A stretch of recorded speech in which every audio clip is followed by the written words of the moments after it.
Welcome to the first episode of the introduction. My name is Omari Green. I am your host today. Today, I have with me a high school friend and an astounding athlete, Ray Lawry from Old Dominion University. So tell me something about yourself real quick, man. Let's talk. What's going on? I haven't seen you in a couple years. Facts, bro. It's been a minute.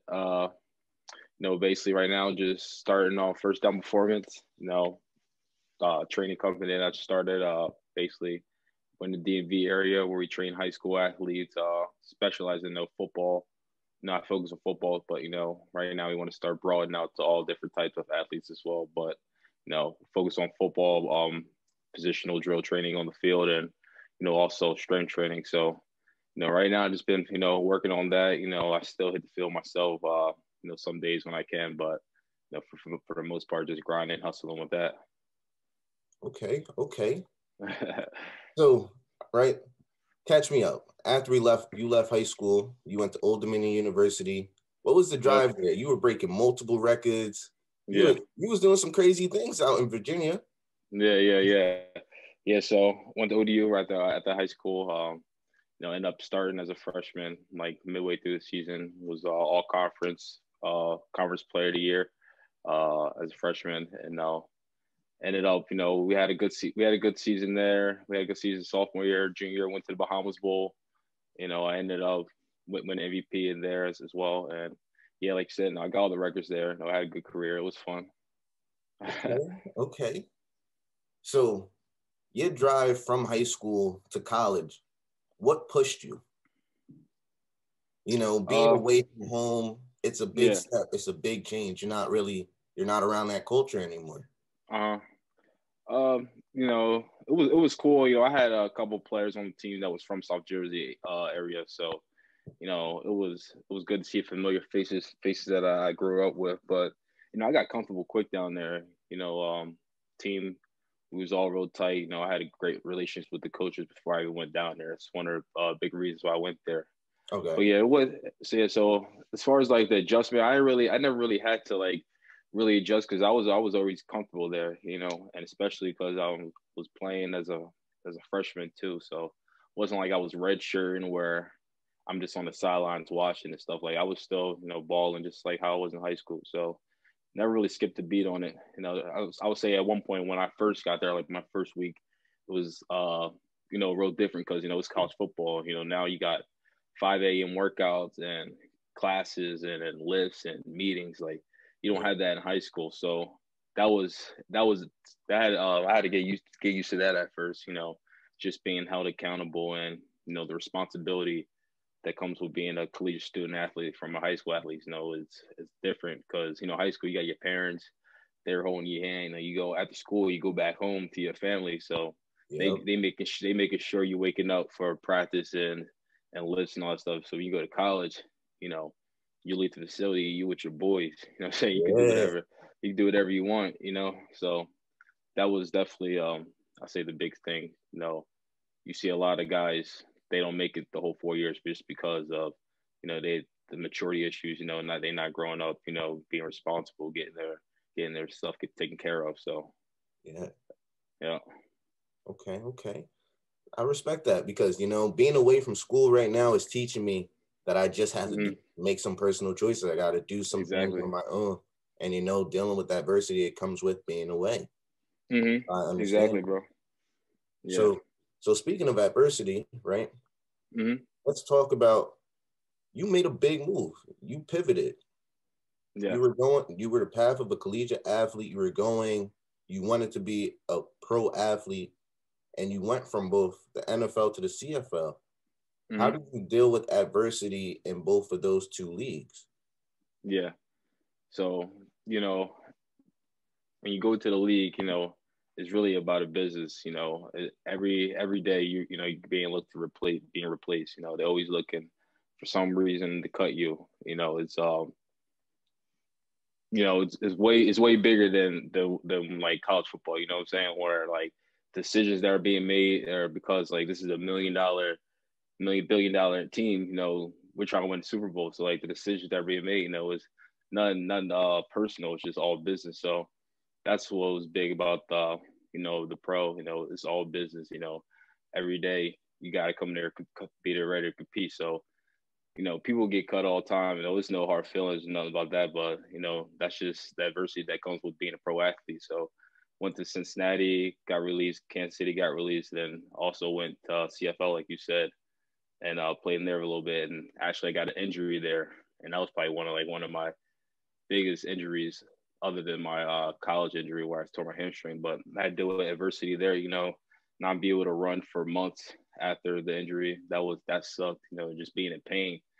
That was but as too. So did there. Then went to the XFL as well, and then the whole COVID stuff happened. 2020. Everyone, not even athletes, but everyone had to pivot in some way during this quarantine process, or not process, but this quarantine right now. So I made the move to start training and stuff, just so keeps me in football, and then also I love what I do. You know what I'm saying? Yeah. I'm not like in a corporate job working 9 to 5 where I gotta like be up and following, taking all these orders. Like, I'm working for me every day. You know what I'm saying? Everything that I'm doing, via social media or whatever, just being out there, just hustling it's all for me. Like, I'm not doing this for somebody else. This is all benefit me. So I like that. And then I also like, just being able to change, kids' lives, just giving them opportunities that they didn't have before, to learn from someone that's been to all these levels. Like, if I was in high school, I would have loved that, to train with a running back 101 that has success in all the levels that I've envisioned myself go on. It's just give back to. Okay. Okay. So I like that. Yeah. I like the part where you said you're not working for somebody else, because that's something where Mm-hmm. everyone wants to be. Everyone wants to be their own boss. So tell me, what does it Yeah. take to, be your own boss? Because honestly, that's where everyone wants to be potentially and successfully. Everyone wants to have that ability Mm-hmm. to quit the 9 to 5, to get out of this, let's say, the rat run. They want to be out of it, the rat race. Yeah. Yeah, for sure. Um, for me, like, everyone's situation is different. It's not easy. Just get up and do it, and like just be able to be your boss. You got your passion that you love. But for me, I like to think that I'm blessed to do this now just because of what I've done over the years. Who knows if I could have even done this if I had to didn't know what I did in college, went pro, and be able to do this. I'm not saying it's impossible, but it's not easy. Like, not every football player can just do this after when they're done playing. So I'm just blessed to be able to be in this position to be able to, you know, have people to trust that I can get them better, than these parents trusting, their kids with me for me to get them better. So it's just a blessing to be able to give back for all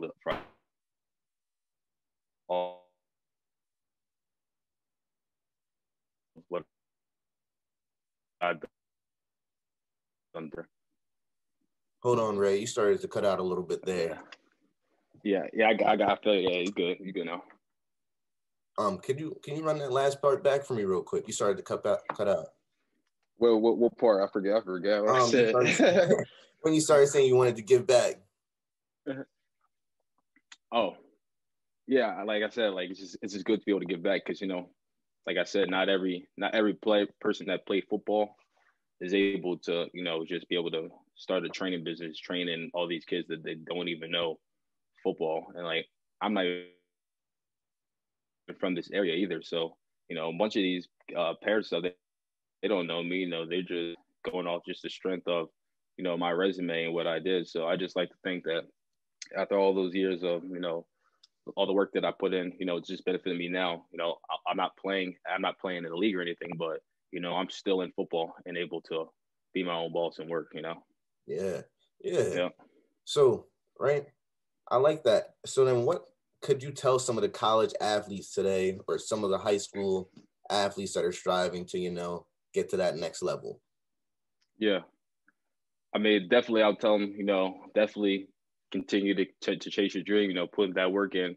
The ultimate goal is, to be in the league balling, that has chased that dream. But, there's also multiple avenues you can take. You know what I'm saying?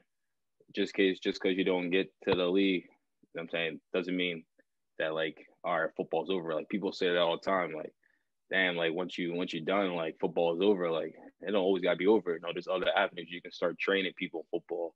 You can be an agent in football. You can be a coach in football. You can there's so many other things you can do in football. Commentating, something that always keeps you in football. So there's like a bunch of different avenues that you could take with football, and that's what's so special about the game. It's so big, and there's so many different avenues that you can be successful in. Okay. You know what I respect? I respect the fact that you stayed in football. Yeah. Because when we're young, we're taught that, hey, look, you shouldn't write on your paper, I want to play football, or I want to be a part of, I want to be an actor. Yeah. But there's so many things within the field that you could still be. You don't have to stay solely to being, look, if I have to be an athlete or I can't be an athlete, that's my life right there. Facts. So it's nice to hear the fact that, look, there's different roads you can take that'll still allow you to be doing what you love. Exactly. And be part of that. Mm-hmm. So yeah, bro. Hearing that, right? Where do you see yourself in 5 years? 5 years, 5 years, hopefully I have a facility. That's where I see myself. I have my own training facility. I want to have a training facility, where I train, like I said earlier, high school athletes, collegiate athletes, whenever pro athletes are, back in their off season, they can come in, get some indoor work in, some training work, catching footballs on the jugs. And then I'll also, still doing, field work outside. So that's where I want to have, that's where I see myself in 5 years, being an owner, have my own indoor facility, just creating something big for a bunch of high school athletes and college athletes as well. Okay. All right. Wow. This is big things to hear after a couple years, man. Yeah, bro. I'm glad to hear all this. Yeah, bro. Trying to, bro. But I'm glad to hear it. Do you have any closing remarks before we close up for today? Nah, I really don't. I'm not nothing really. No. I see what y'all doing over there at NBT. Appreciate what y'all doing. Highlighting and spotlighting, upcoming businesses, and hats off to that. It's always good to help each other. Reach their goal. You never know what can happen to you in the process of helping someone else. You might benefit you as well. So. As much as we're being inspired by other people, we try to inspire others as well. That's all we can do. Exactly. Facts. All you can do. But man, it was great interviewing you. And thank you, everybody, for streaming into the first episode of the introduction. All right, bro. Appreciate you, bro. Have a good one, man. All right, now you too.